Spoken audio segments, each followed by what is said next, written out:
Hasta las 8 recorremos el camino que hay entre el campo y la ciudad. Palabra de campo. Daniela Prile y Viviana Valles en Splendid 990.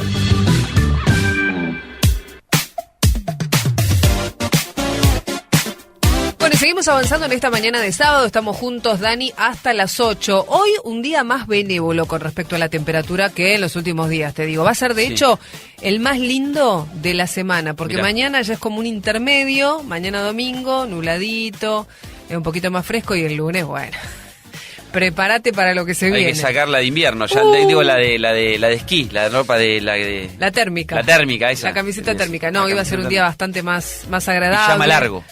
Sí, calzas térmicas, pijama largo. ¿Se duerme con medias o se duerme sin medias aunque haga frío? No da. Sin medias. Sin medias la media siempre. La media es detonante. Un buen anticonceptivo. La media es causa de lejanía. No, pero yo recuerdo haber usado el pijama cuando iba al colegio, el pijama abajo del pantalón 1000 veces. ¿Ah, sí? Sí, 1000 veces, sí. Fríos eran los de antes. Ya no quedan inviernos como antes. ¿De qué nos quejamos? No, son favor. Más cortos los inviernos, eso es una Eso realidad. Seguro. Y además hoy el calor nos lo va a dar la selección, 11 de la noche. Lindo horario, Qué poeta. Lindo horario. Para juntarse con amigos, con familia. ¿A qué hora? A las 23. 23. A las 23. Bueno, ya nos está esperando en línea nuestro querido analista político Seba Dumont para hacer un repaso de lo que nos dejó esta semana a nivel político. ¿Cómo te va, Seba? Buen sábado. Hola, Vivi, ¿cómo estás? Hola, Dani, ¿cómo andan? Se va. Muy bien, muy bien. Siempre sin medias, ¿eh? Sí, ¿no? Claro, sí, bien. Sí. Hashtag siempre sin medias. Sí. Siempre sin medias. Sí. Por Dios. A pesar de que la media se ha puesto mucho de moda, he visto gente, primera tendencia la hemos visto mucho afuera hace un par de años, pero ahora mismo hay muchos chicos jóvenes que usan la media y la sandalia esa. ¿Viste la vieja sandalia? Sí, de las tres tiras. Sí. Pero viejísima, yo me acuerdo. Sí, bueno, eso sí, está súper de moda. Súper de moda. Yo creo que la instalaron los jugadores de fútbol. Exactamente, los jugadores de fútbol la instalaron. Sí, exactamente. Los jugadores lo reinstalaron. Mira vos. Sí, no sé si comulgo con esa onda. Lo que pasa es que una cosa es que le quede bien a Rodrigo de Paul. Claro. ¿No? Sí, claro. En fin. Por la facha y por la guita que tienen. En el barrio, si te aparecías con... Lo que pasa es que si son medias deportivas y las ojotas ahora las ojotas deportivas, bueno, es como que ahora se puso de moda, pero en el barrio, en una época, si vos te aparecías con las medias que usás para vestirte con un traje, tremendo, pantalón corta y ojotas, estás cancelado. Aníbal. Claro, exactamente. Muy Aníbal. Claro. Sí, no, muy Aníbal, sí. En fin. Bueno, pero hablando puntualmente, Seba, de la semana política, hubo de todo, para todos los gustos. Hay candidaturas que están dando vuelta. Hay nombres de posibles candidatos. Hay encuestas que ya empezaron a hacer, están midiendo gente. ¿No son ciertas esas encuestas? Se lo queríamos preguntar a Seba Dumont. Porque miden... Sí. No, miden a Pergolini, miden a Daniela Haddad, miden a Dante Gebel, ya lo hemos hablado en alguna oportunidad. Cositorto. En alguna he visto que lo miden a Cositorto, preso, ¿no? Una cosa increíble. Sí, a ver, que ya empezaron a pensar muchos en el 2027, de eso no hay ninguna duda. Sin duda. Que hay preparativos de candidaturas, tampoco hay ninguna duda, porque más allá de la pausa del paréntesis que significa en la atención de muchos el Mundial y la disputa de la Copa del Mundo, y no significa que la política haya detenido todas su preparación o sus preparativos en torno a ya tener estrategias lanzadas para cuando, una vez que termine el Mundial, porque el Mundial se ha puesto como fecha bisagra, más que nada como una simbología de decir, bueno, después del Mundial entonces sí activamos gran parte de lo que estamos ya de alguna forma desarrollando, no tan públicamente. Entonces sí, la verdad que hay candidaturas que obviamente no se han oficializado, porque para eso falta mucho, pero sí claramente intenciones de postularse, sin ir más lejos, y seguramente la más renombrada por estas horas, desde la oposición digo, ¿no? Es la del gobernador de la provincia de Buenos Aires, Axel Kicillof, que si bien él y su entorno dice, bueno, este no es el año de las candidaturas, todos sabemos y observamos que cada uno de los pasos que va dando el gobernador tienen en el sentido de buscar ser el candidato o uno de los candidatos a presidente del peronismo.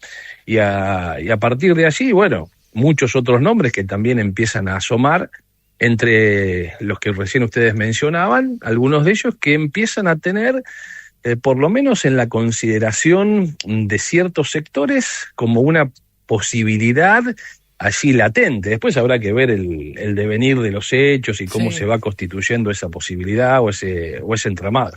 ¿Y cómo sigue la situación Adorni para el seno del gobierno? Seba, el otro día hablaba con Lucas Romero, analista político, y me dejó una frase que me quedó resonando, que dijo: quizá no es el momento de hacerlo a un costado, Adorni, pero ese momento ya va a llegar. Me quedó como dando vuelta y viste, me quedé pensando, ¿de qué dependería? A ver, Adorni está claro que lo van deshojando, ¿no? Es decir, la decisión del presidente no es echarlo del gobierno por probablemente muchas razones que tengan que ver con incluso hasta la forma misma de ser del presidente Milei, de esta manera permanente en la que se parece mucho al kirchnerismo, de redoblar la apuesta, ¿no? Es decir, todos me dicen que Manuel Adorni hay que echarlo, yo lo sostengo, claro, ¿no? Hago todo lo contrario y redoblo la apuesta. Ahora, en los hechos reales, hemos visto sobre todo en estas últimas semanas que hay decisiones políticas que se toman en torno a tratar de amortiguar la crisis que ha generado Adorni, sin ir más lejos, la llegada de un nuevo vocero que asumió en el día de ayer, la llegada también de un nuevo secretario de comunicación, como es Fabián Fernández, que viene de YPF y pasa ahora al Poder Ejecutivo Nacional. Es decir, ya ahí hay un recorte de funciones que antes tenía Adorni y que claramente no las podía seguir desarrollando porque no podía sentarse a hablar con nadie ni dar una conferencia de prensa sin que le preguntaran por su cuestión particular. Por eso yo planteaba en la semana que este es un gobierno que cada día se parece más a los gobiernos, porque va tomando medidas clásicas de cómo funcionó la política históricamente en la Argentina, y aquello que se denostaba, por ejemplo, la relación con los medios, con los periodistas, a la que públicamente Milei sigue criticando, pero evidentemente empezó a tener gestualidades con los hechos, como lo que le relataba recién, en las que es evidente que pretende abrir un canal de diálogo o profundizar un canal de diálogo con los medios para que la agenda mediática que se viene, sobre todo pensando en el segundo semestre del 2026 y el año electoral del 2027, sea una agenda que el gobierno pueda manejar de manera más amigable con los grandes medios de la Argentina. Claro. Vuelve para la gente sería, vuelve la pauta. Vuelve la pauta, digámoslo con todas las letras. Claro, porque es súper interesante este análisis, Eva, y es muy bueno tenerlo en cuenta porque vamos a ver algún tipo de cambio seguramente. Por ahí, desde lo discursivo, siguen en las redes sociales los mensajes de los más mileístas de no odiamos suficientemente a los periodistas, y eso no creo que cambie, pero lo que va a cambiar es lo que va por abajo, ¿no? Lo subterráneo. Pero claro, ese es el folclore, digamos, y está bien porque además te permite sostener ese núcleo duro que te va a votar en cualquier circunstancia, lo dejes a Adorni, lo eches a Adorni, es decir, ese núcleo duro que Milei ha cosechado y que ha construido y que en definitiva representa un sector muy consolidado, ese sector lo vas a tener y a él tenés que alimentarlo permanentemente con este tipo de cuestiones. El problema es ir en la búsqueda de aquellos que te votaron en el balotaje, pero que no te habían elegido como primera opción en las elecciones del 2023 en la primera vuelta. Muchos de ellos hoy dudan o han manifestado sus dudas sobre el rumbo del gobierno, porque sus economías, por ejemplo, no son lo que pensaron que iban a hacer cuando votaron a Milei y el cambio con respecto al peronismo, y entonces vos tenés que ir en la búsqueda de sostener a aquellos que ya alguna vez confiaron en vos, y si podés ampliar eso, mucho mejor. Ahora, para eso necesitas instrumentos que, te guste o no te guste, son los instrumentos que ha utilizado la política históricamente. Claro, tal cual. Bueno, un Milei que hoy está previsto que vuelva de España, se va hoy sábado. Sí, un Milei que... Un viaje express a España. Sí, además se siente bien afuera, ¿no? Sí, está claro que es donde mejor se acomoda el presidente, solo con las particularidades de los destinos que ha elegido en todo este tiempo de presidente, ¿no? No son muchos los destinos a donde ha viajado Javier Milei. Claramente está es muy notorio que se siente como en los Estados Unidos. Sí, que va a volver ahora. No hay ninguna duda de ello. Va a volver a Estados Unidos y a Paraguay.